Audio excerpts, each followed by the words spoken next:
Oui, alors le plan de relance de la région Guadeloupe, particulièrement pour le monde agricole, est certainement ambitieux, mais n'empêche que ça dépendra des acteurs économiques du monde agricole. Je crois que les erreurs du passé, il faut les éviter pour que tout le monde puisse être sur le même pied d'égalité. Nous avons aujourd'hui une opportunité de relancer l'agriculture guadeloupéenne, puisque je le rappelle encore, hein, si cette agriculture est relancée et tout le monde joue le jeu, parce que ce n'est pas que l'affaire des agriculteurs, c'est l'affaire des collectivités, c'est l'affaire du citoyen lambda. Imaginez-vous que si nos caisses des écoles arrivaient à accueillir l'ensemble de nos productions, je crois que c'est des milliers d'emplois qu'on peut créer au niveau de nos exploitations, petites soient-ils, de 4 hectares 5, je rappelle en moyenne, mais n'empêche que le regroupement de ces agriculteurs pourrait être possible puisque nous avons des organisations professionnelles aujourd'hui, mais qui n'arrivent pas à regrouper l'ensemble des agriculteurs. Bon, les agriculteurs ont plusieurs raisons qui leur appartiennent.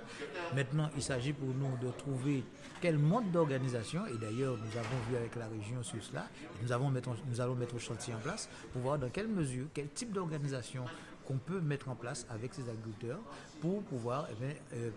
pratiquer le regroupement avec des groupements d'employeurs notamment pour permettre, parce que vous savez, les petites exploitations ne peuvent pas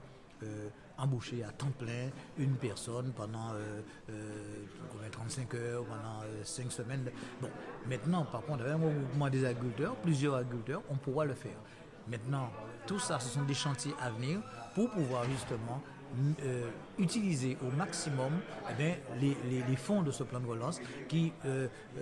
doivent pas, mais qui doivent en aucun cas nous échapper. Et ça, je le dis à l'ensemble des agriculteurs, c'est un élément de motivation pour pouvoir, pour leur permettre en tout cas d'accepter de se regrouper et pour être au niveau des coûts de production plus bas,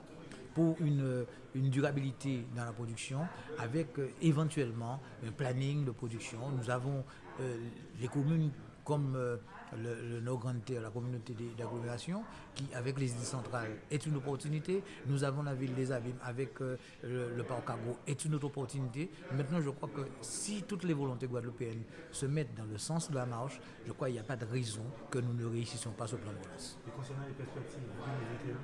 2021, 2021, c'est un petit peu dans la suite de ce que je viens de dire, hein, c'est-à-dire que la Chambre d'agriculture prendra les rênes